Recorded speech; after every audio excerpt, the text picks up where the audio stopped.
Okay, it is 1 o'clock, so I am going to start. Welcome. Welcome to digital goal setting. If you were in our last presentation, welcome back. If not, we will introduce ourselves in a second. But we want to know a little bit about who our virtual audience is. So if you could put in the chat what grade level you teach or what your position is, just so we are aware of who is participating. We would love to see everyone who is here. Okay, we got student teachers, love it. We love student teachers. Instructional coaches, yes, we need you. Okay, high school. Great. Music and technology, Spanish.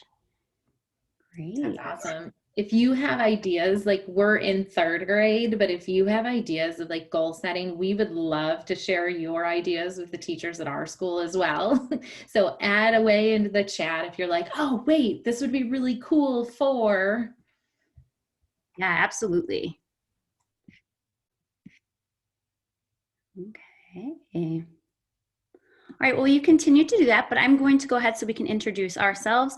My name is Jory Jones, and I'm presenting with Pam Starostka. We'll introduce ourselves in a second, but as we're introducing ourselves, I just want to let you know that you can scan our QR code to access our slides here. We're also going to drop the link in the chat so you can follow along, and we'll leave this up as we introduce ourselves.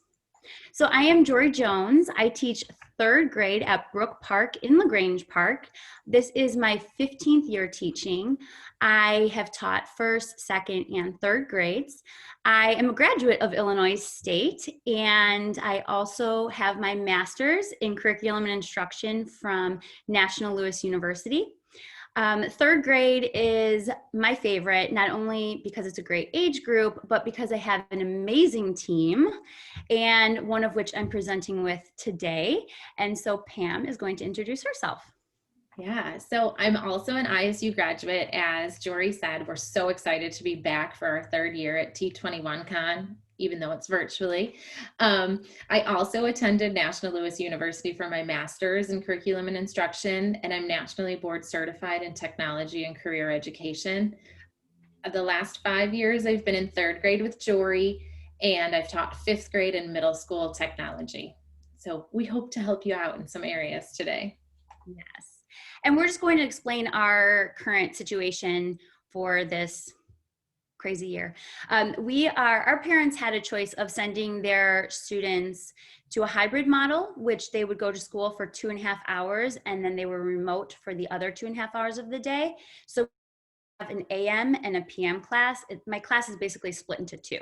So I have 14 kids in the morning and 8 kids in the afternoon. Parents also had an option of full remote. So Pam she gets best of both worlds. I don't know, Pam, if you want to explain what you're teaching. I don't know if it's the best of both worlds, but it is both worlds. I teach a morning in-person class of 14 students. So in the morning, we do math, reading, and writing together, and then they go home for remote work. And then in the afternoon, I teach a class of remote students. So I'm on Zoom for 2.5 hours in the afternoon, working on math, reading, and writing with those students. So I guess it is the best of both worlds. She's doing an amazing job. So in our presentation today, we hope that you will be able to use technology to implement student goal setting and reflection. We hope that you can add resources to your digital toolbox and to be able to use the SMART goal format with your students. We wanted to start with a quote that people with goals succeed because they know where they're going. We started goal setting with 3rd graders 5 years ago when we became a team. And when we started 5 years ago, we had paper copies. We had a big binder with all of their goals, and we were so proud of it. But a few years ago, maybe 3 years ago, we went one-to-one with our Chromebooks, and Pam made all of our goal setting digital, which is amazing. It not only is a time saver, but we're saving paper and any last minute, like, oh no, I need a copy of that. So it's been very nice to have it digital. And then the students will always have it to look back on as a little portfolio in the future. Um, yes, we have one-to-one, and we of course have some challenges with our goal setting this year. Just the time constraint of doing all the pre-test and post-testing and analyzing data. Then we have remote learners. So usually we start goal setting right in the beginning of the year, but this year we actually just took our MAP test. So we're going to start with MAP goal setting and ease into some more of the subjects as the year goes on. But usually we do start right in the beginning of the school year. So, ready, set, goal. We are going to start with our MAP goal setting. Like I said, we just took our MAP test. So, we are going to look at our data that the kids just received, and we're going to set some goals. So, we're going to go through a slide deck that we would assign to the students in their Google Classroom. And we are going to give the students this goal setting sheet. This is my favorite one. I know MAP has a lot of different reports, but this is one that I feel like students they can understand easily. And I have even used this with parents as well, just because it's very clear that you see your fall, winter, and spring scores here. This dotted line here is their end of the year goal. As you can see, the student went above the goal, their end of the year goal, which yay for this student. And what I also really like are the highlights over here. So we have the green, which is the area they scored the highest. Great, you want to celebrate any accomplishment that the students have made. And then the yellow highlight is the area they scored the lowest. So that is a great focus for them, something they can focus on for their goal. So we assign their slide deck into their Google Classroom, like I said, and this is one of our first slides, the table of contents. Now we have a lot of slides for our fall, winter, and spring. So to avoid the scrolling and the confusion of all the slides, they can just click on fall and it will take them directly to that slide, which is very helpful, especially with the younger students just learning how to use slide decks. That the scrolling and confusion, it can be a lot. So this is very helpful. So when we click on fall, it'll take us to this slide here. Now, what we're going to be doing next week, they're going to look at their spring score from second grade, from the year previous, and they're going to enter the score that they just received in the fall, and they're going to make a goal for their winter. So we use the goal setting data sheets that I just showed you, the student goal setting ones, and we take a look at where they're at in the fall and where that dotted line is for the end of the school year, where they need to be.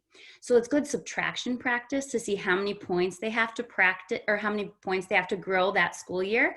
And since winter is only halfway through the school year, we cut those points in half. So it's a really good math lesson, even embedded into this goal setting, and even graphing, as you can see here. They graph their spring score and then their fall score, and they can see, oh, maybe there was a little dip after the summer. Oh, what happened? Maybe I wasn't reading this summer, or maybe I didn't practice my math facts, or maybe they grew in the summer, and then they can celebrate all that reading and math practice paid off that I did. So it's just a great way to hold students accountable and for them to, especially in third grade, really understand what that RIT score means.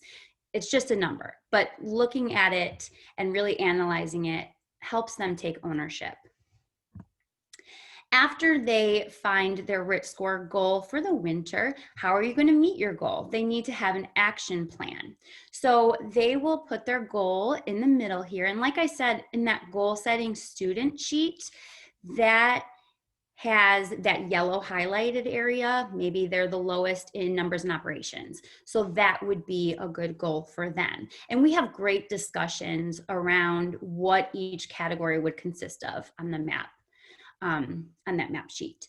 So on the side here, we always include ideas for students for their action plan. They don't have to choose from this list, but we always like to have those ideas. Otherwise, you're going to get answers like, I will practice math. I will read. Well, what does that look like? There's so much to math. What are you going to practice? Let's break it down. So we have games that they can play. We try to make it fun. Maybe you're going to skip count when you jump rope. Also, we have Khan Academy mappers in here, which I hope some of you are using. It's a great resource. You enter the RIT score for each of your students, and all of the activities that pop up are right in the RIT band and challenging them, pushing them to the next RIT band. Great resource. Our district also has Moby Max, which is another great thing to use, brain pop videos, and just playing a lot of math games. I For know Jory reading, and I really struggled with having to make these all like digital things because in our classrooms we're like, oh, you would go play this game or you would go play this. So this would look a little bit different in a non-digital year. exactly, you're right. It is, yeah, everything. We're trying to make some of our games digital, and it's just a lot of work, but well worth it. Reading, we have some possible ideas here, just reading different genres. How many minutes are you going to read? Maybe you're going to summarize what you read or ask and answer questions. Just really fun ways for them to practice their goal and have a plan. You don't want to set a goal and then not check on it throughout, and not have a plan and not check on it throughout the year. Once they have that goal, we break it down even further. They have their action plan, but they have this big goal. Okay, so I'm going to do this. I'm going to do this. When am I going to do this? So maybe each month I'm going to play the Race to 100 game with my family. Each week I'm going to go on Moby Max and do fact practice. Each day I might read a book, a different book about math, for example, or what can you do right now? So this really helps hold the students accountable. Are you working towards your goal? Are you doing what you put in your action plan? We revisit this throughout the trimester before we take the MAP test again and see and track our progress. And then this part is at the very end of our slide deck, one of my favorites. They track their fall, winter, and spring scores. It's taking all of our data and putting it together. It's taking your whole school year and putting it together to see how much growth you've made. Now, their bars, they're gonna go way up and they're gonna be so excited. It's always great to celebrate. Even if they grew just 2 points, you still want to celebrate that you worked hard. We saw you working on your action plan and you still grew. So this is big. I'm big on celebrating and celebrating any accomplishment, but this slide is really good to put it all together. Yeah, and at the bottom there, the kids will just type in the numbers, or you can talk about like scales of what the numbers should be.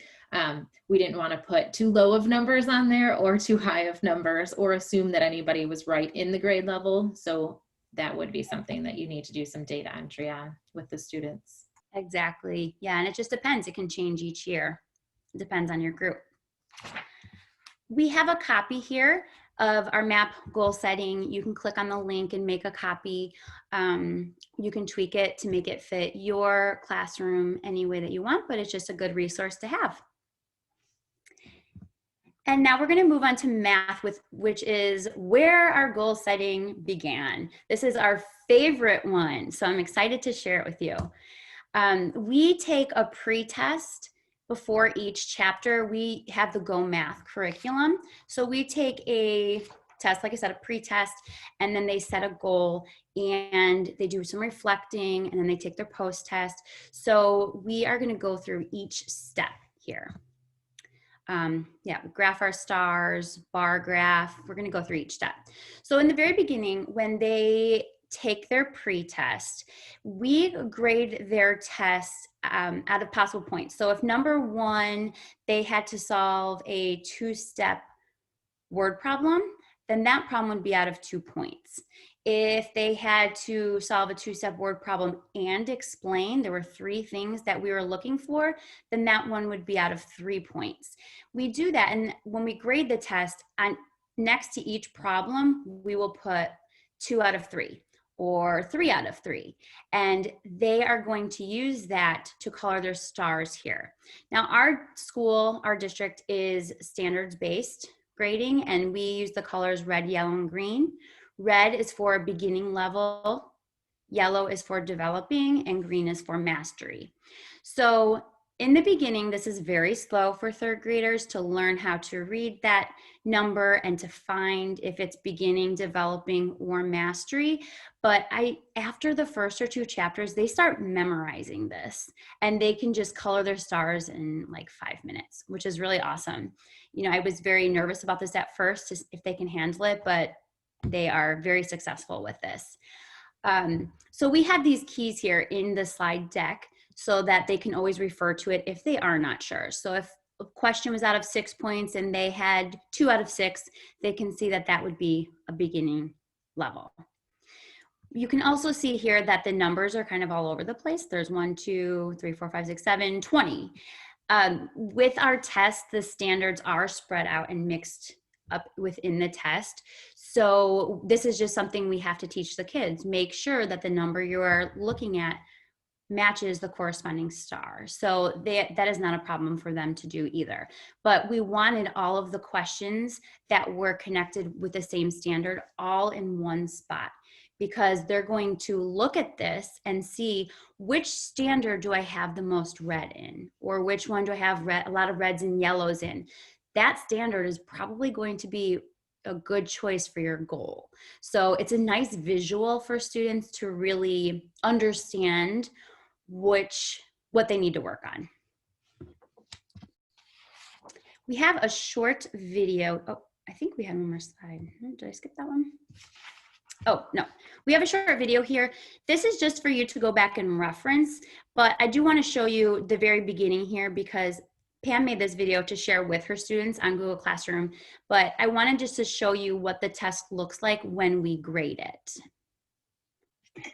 Now that you've added our math goals setting slide deck into your Google Classroom, I'm going to show you the steps to fill out your pre-test data. You're going to want your math pre-test to fill out. This is very helpful to post the directions online, especially for the first test, because they can watch it again and again if they're not understanding what to do. But like I said, I just wanted to show you how we grade our test here. So it does take a little bit more time, but it's definitely worth it for the students to really know. So their goal isn't, I want to work on math. Well, what exactly do you want to work on? And this will help them understand that.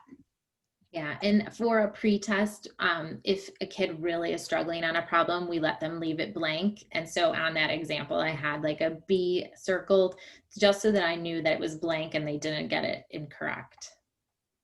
Yeah. Now, this is one of our favorite slides too, mostly because it was made by student request.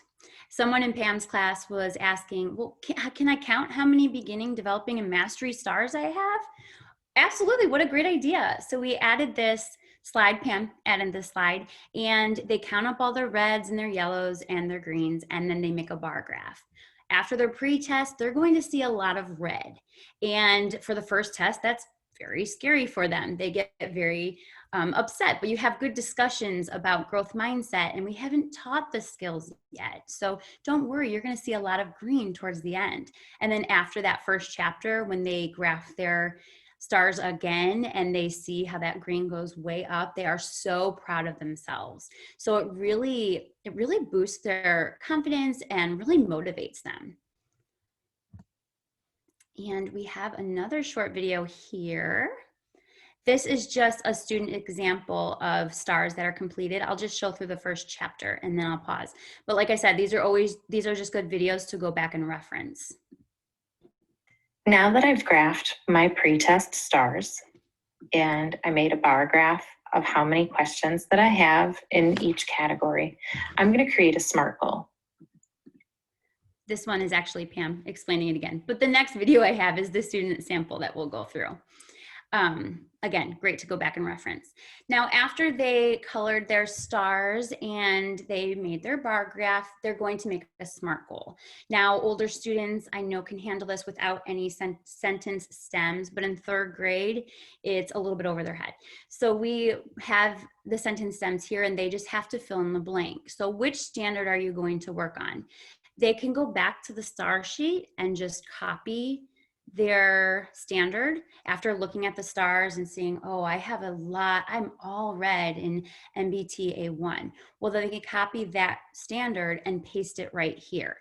And then measurable, we talk about how we're going to take a pre-test and a post-test. And that's when they're going to see if they made their goal.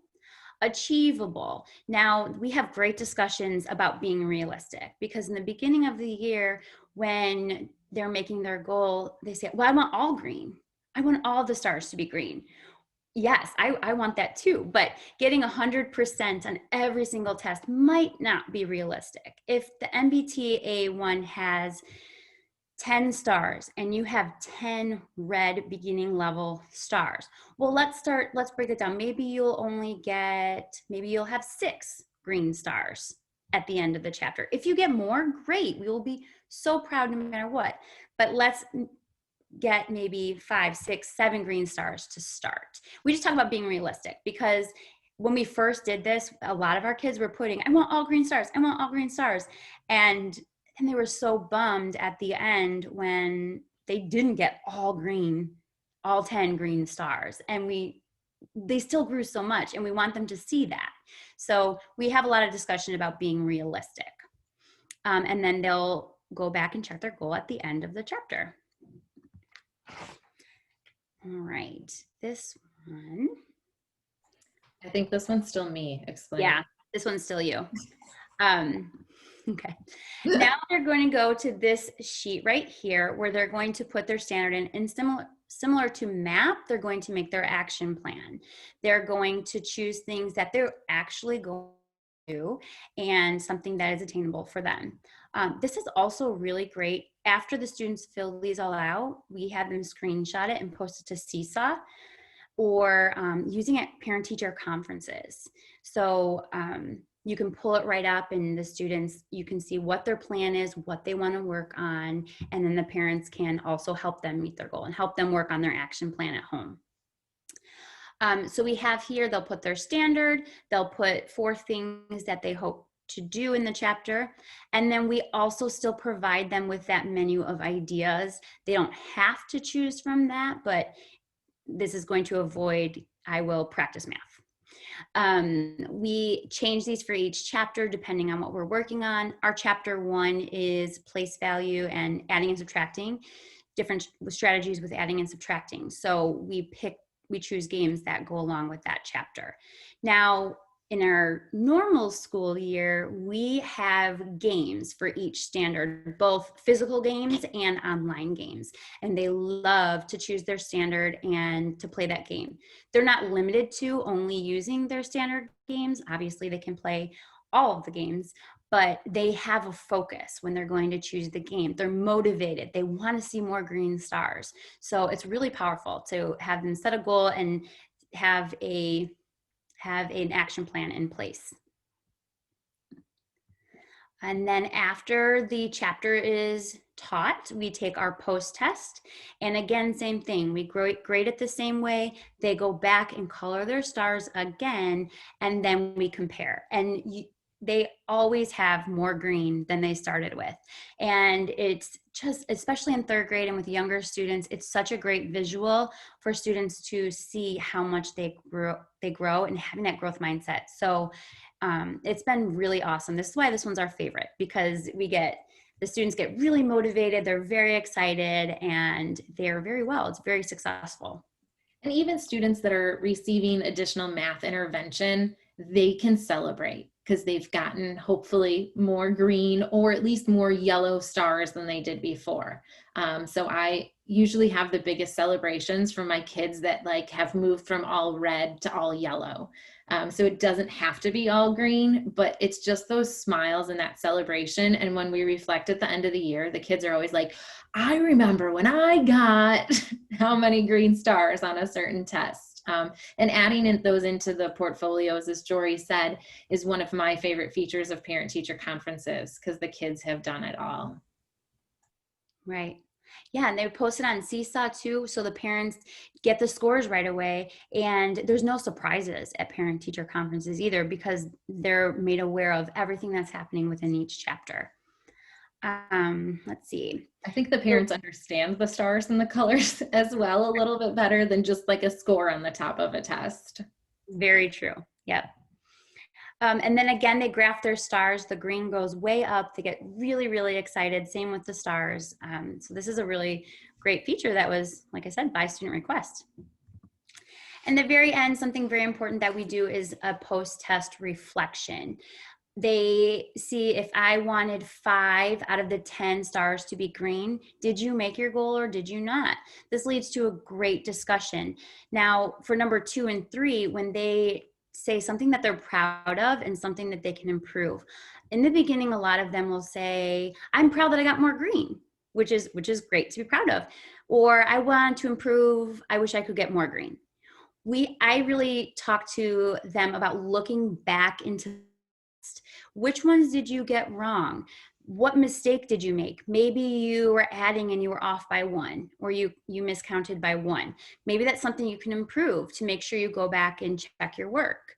Or maybe you were working on a problem that was really tricky. It was one of those multi-step word problems. You weren't sure, but you got it right. That's something to be so proud of. So this is really good to have them go back, look, maybe learn from some of their mistakes that they made, and not just look at the test, look at the score, and then throw it away. So really reflecting, and that's powerful, and that will help us in the future chapters that we teach. This is the student example here. So this is an actual 3rd grader who completed this in a previous year. I'm just going to show you quickly the chapter 1, and then it's here for you to refer back to.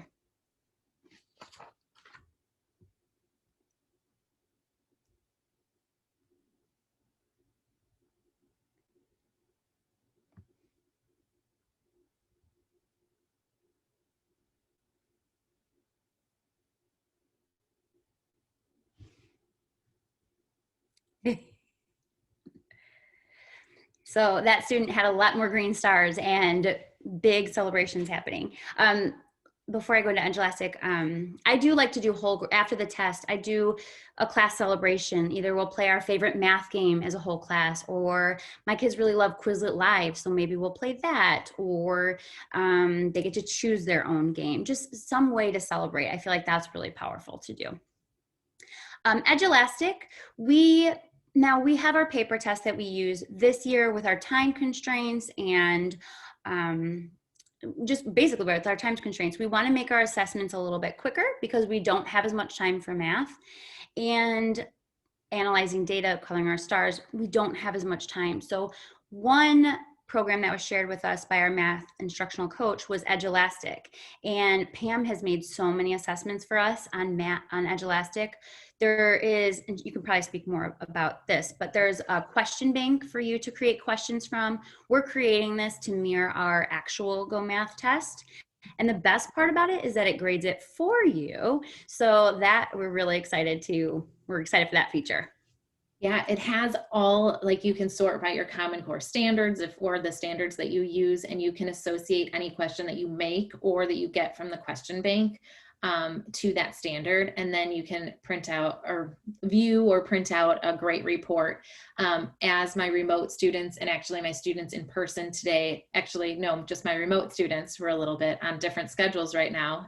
My remote students are taking their mid-chapter checkpoint on Edulastic today. So as I'm at home, I'm able to check in and see how they are doing on their test. So it's kind of a neat tool. And because you can make your own item author them, I can make it match our math test. And so if a student needs to take the paper copy, they're taking the exact same test as the students that are taking it digitally. And it also lets us, if they want to show their work on a piece of paper, or my students, the mid-chapter checkpoint is in our book, they have that book at home and they're able to write out all their answers in that book at home and then type them in. So. Right. Yeah, I like this a lot. It's really makes things a little bit easier for us. Here's a copy of a math goal setting slide deck. It is aligned to our Go Math curriculum, but just as a resource for you, or you can tweak it anyway, or if you are using Go Math and a third grade teacher, perfect, right there for you. All right, we are gonna go, after we did math, it really inspired us to do something similar in all the other subjects. So for writing, we do Lucy Calkins. So in the very beginning, we have their on-demand, which is like their pretest. They have 45 minutes, write a true story for our narrative unit, do the best you can. And we grade their writing using our illustrative checklist here. So we added the stars to match our standard-based grading like we did for math. We have red, they're not yet doing this. Yellow, they're starting to. Green, yes, I mastered it. I can move on to the next thing. So these are just all the different components of writing. Does your narrative writing have a good lead, transitions, ending? Are you writing in paragraphs to organize your writing? Elaboration, craft, punctuation, spelling. So we grade them with this, and then we give them their on-demand and their checklist to them, and they color stars in their slide deck. So as you can see, lead here, they would color their pre-on-demand and they would take a picture. If it's beginning and they don't have a lead, they would take a picture of the top to remember that they were missing their lead. And then after we teach it, they'll color their star here, the post-on-demand, and hopefully that goes up to either a yellow or a green, and they'll take a picture of their lead there. So they'll have that right there to show their growth. When we first grade their on-demands, we do label for them like, oh, great lead, or we circle, this is a great transition word, because in the beginning, they haven't been taught it yet necessarily, and they don't know exactly what you're looking for. So we really annotate their writing for them so that they can see what it is they're looking for. And if they don't see the word lead, maybe they're missing that. So they would take a picture to show that they're missing it. Here is just a student sample that we'll go through quickly of their pictures from Kate.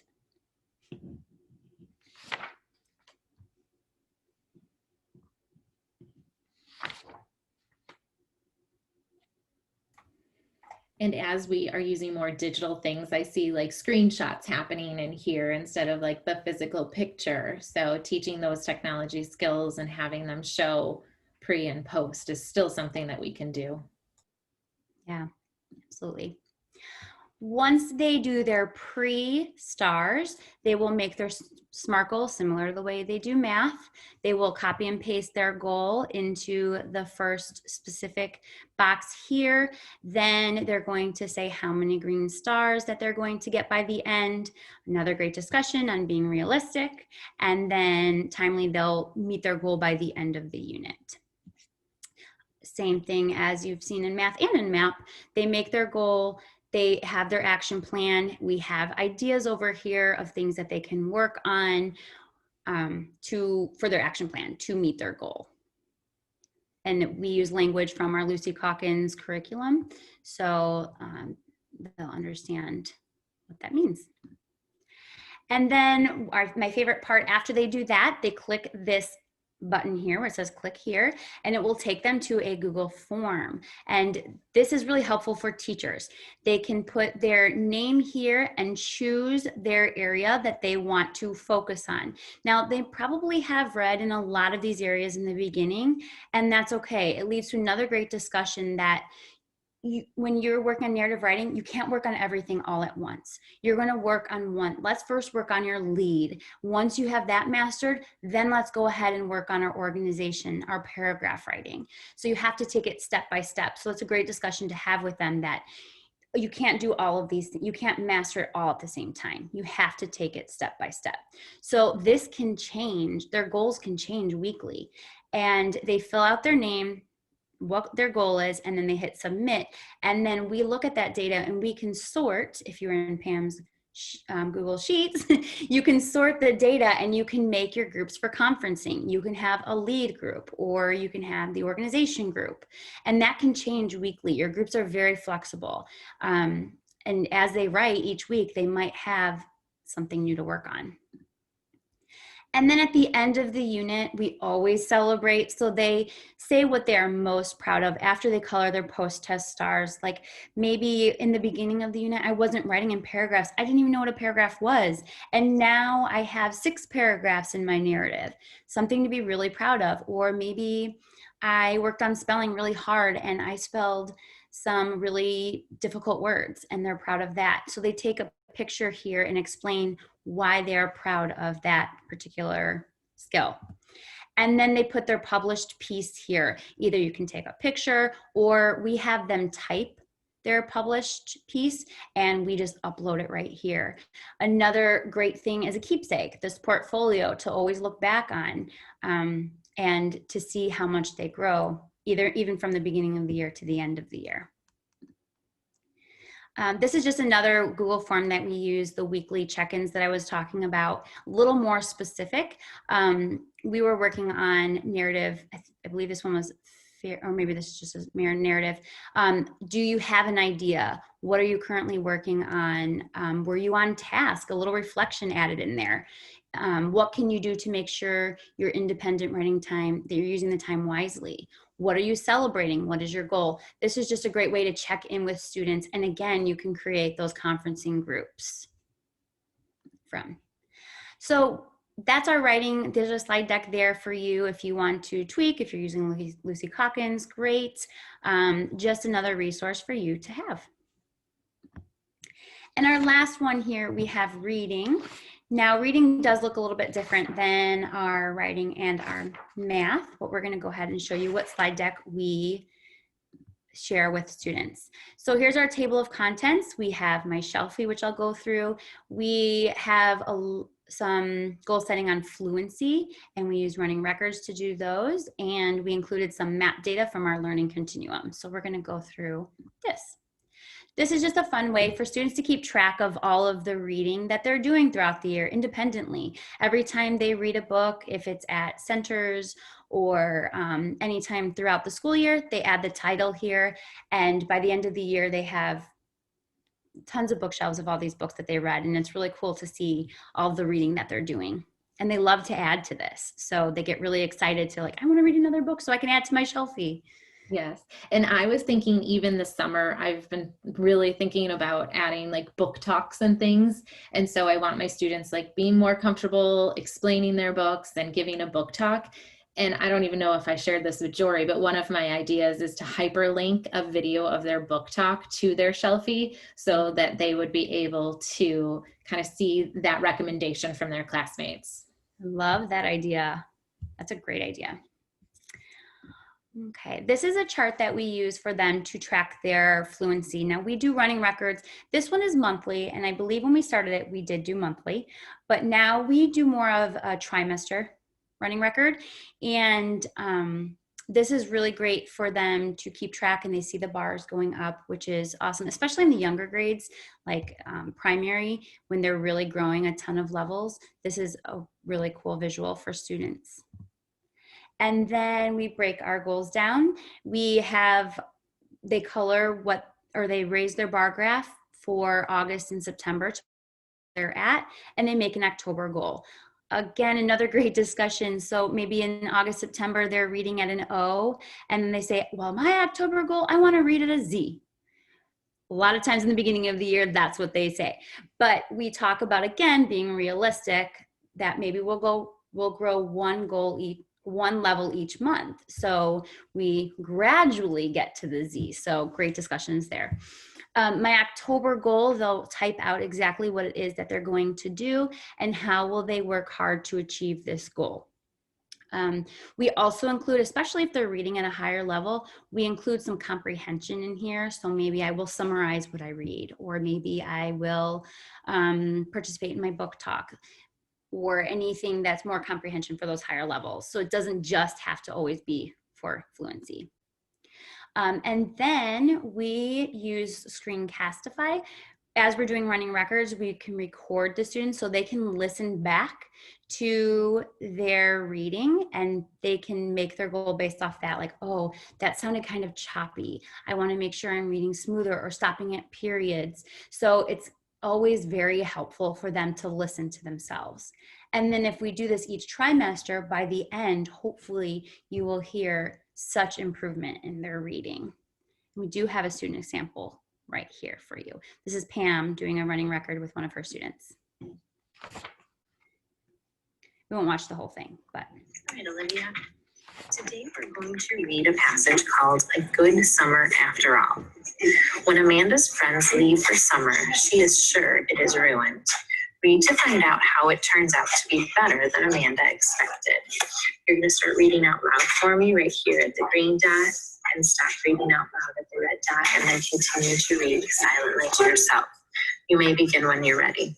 Amanda had been looking forward to the summer for weeks, but now that it was here, she was miserable. Isabella was. Okay, so like I said, they would listen back to that listen back at their reading before they would make their goal.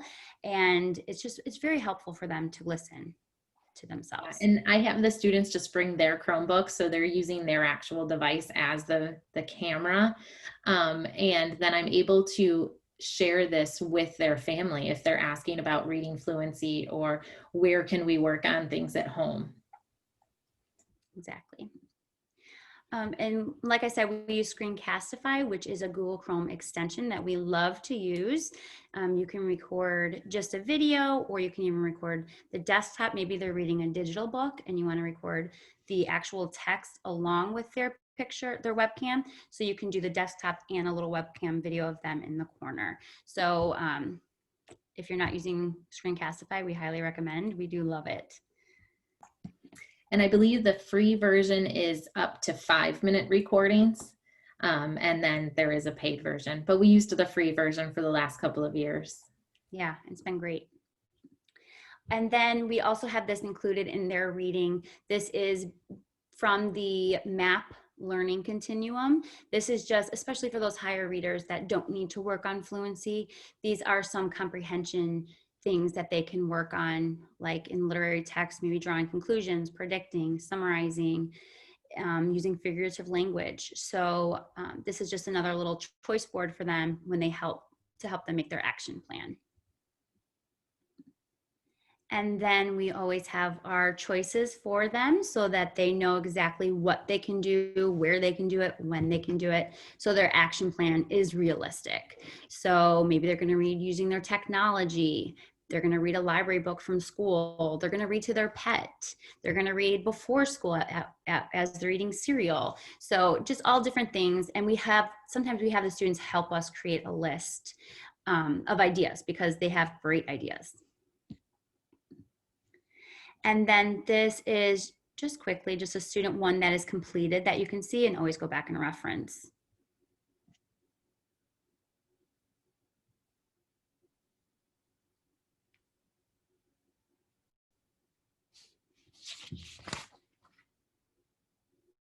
It's going a lot slower.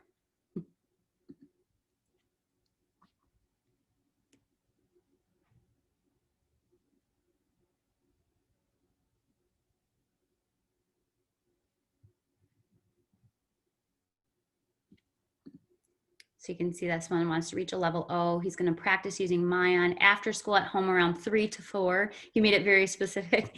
And I can work on the difference between storybooks, stanzas, and poems. That was one area on one of our cycle assessments that he didn't score mastery in. So that was something else that he wanted to work on.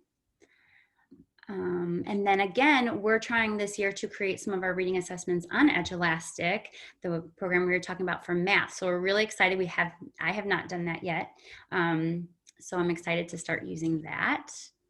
And we even actually, I know we created some for just weekly check-ins as well. Like we taught point of view, and at the end of the week, we want to see how they are doing. We can assign a quick assessment, a little formative assessment for them through Edulastic, and it could be graded for you.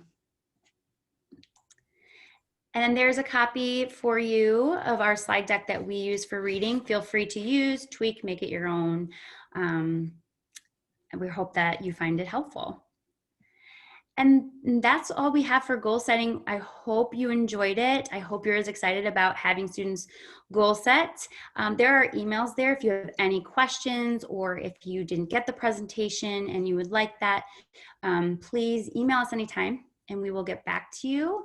I don't know, Pam, was there any question and answers? I have to pull that back up. Or is there anything we can go back No, to? all the question and answers were just like for sharing, which made me excited because it means other people are goal setting nerds like us, possibly, Jory. Oh, great. Good. That's great to hear.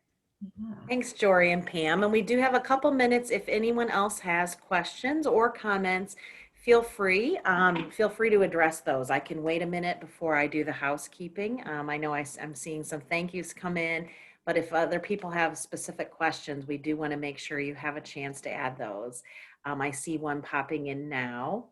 Oh yeah. Oh, So Jory, I'm going to pop back off and let you guys address those. And then in a few minutes, I'll come back on and wrap us up. awesome. Thanks, Kelly. Jory, this is like right up your alley. Have you ever done any goal setting in terms of social emotional growth? I have not. Have you in other grade levels, maybe? I have not either, but that is an excellent idea. I was going to say, I love it. I do track. I have my students fill out a Google form each morning about like what zone that they're in, but we could definitely do this more. I bet our social worker would be right on board. Yeah, we should definitely meet with her because I think that's a great idea. Yeah, thank you so much for that idea. Yeah. Good. I'm glad that this is helpful to some of you. Great. All right, well, thanks everybody. So just a reminder that you will receive evaluation for the conference in email next week. So please look for that and give us your feedback. And we do have sessions continuing, 2 sessions to choose from on the hour. So we'll have another session starting at 2 o'clock. You can find that at our conference website where the schedule is. I can throw it in the chat real quick when I finish talking as well, in case you don't have that handy. If you're a practicing teacher and you would like PD credit, just remember to fill out the form on the website and that you do need to attend all of the sessions in order to get full credit through ROE 17, who we're working with. I think that's it, other than if you have any questions, we have an email being monitored, T21Con@illinoisstate.edu. Feel free to message us today with questions or anything that we can help with. So thanks to our presenters, excellent job, and thanks to everyone for attending this session, and we'll see you in another topic soon. Thank you. Thank you. Bye. I'm going to throw into the chat the where the schedule is in case anyone is still looking for that before I end our meeting.